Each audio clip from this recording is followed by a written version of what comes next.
The House of God by Sarah Song in January 2023. After a long time, I went to Colorado in early January 2023. Along the highway, the view of snow-covered mountain peaks against the blue sky was unfolding.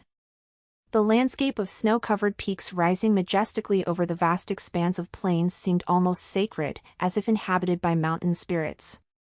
Kilimanjaro is a snow-covered mountain 19,710 feet high, and is said to be the highest mountain in Africa.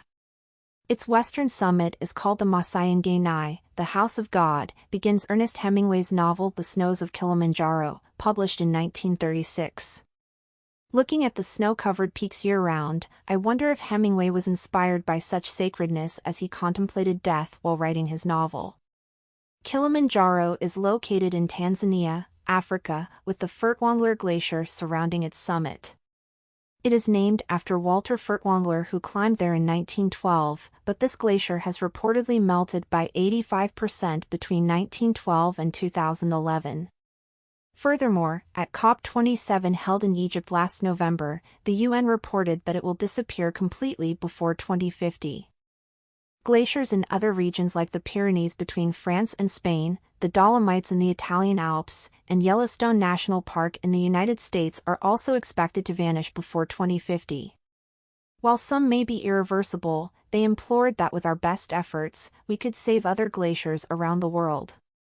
Around 580 billion tons of glaciers are disappearing annually, melting at a rate equivalent to 5 million Eiffel Towers worth of ice each year. For local communities depending on glaciers for freshwater, drinking water, and food production, this is a matter of survival.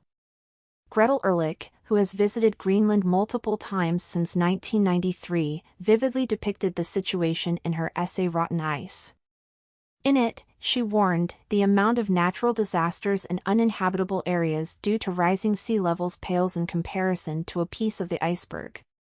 Even a tiny portion of the methane trapped beneath the Arctic sea floor, if released into the atmosphere, would lead to the extinction of humanity.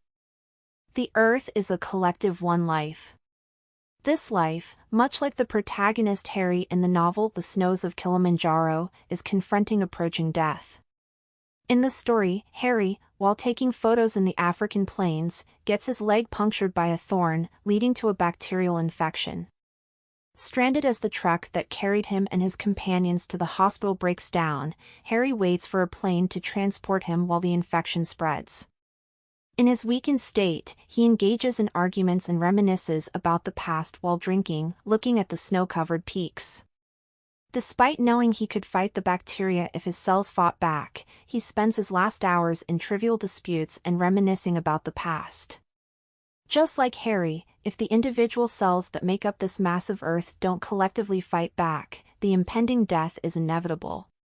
Since the beginning of the year, California has been under a state of emergency due to winter storms.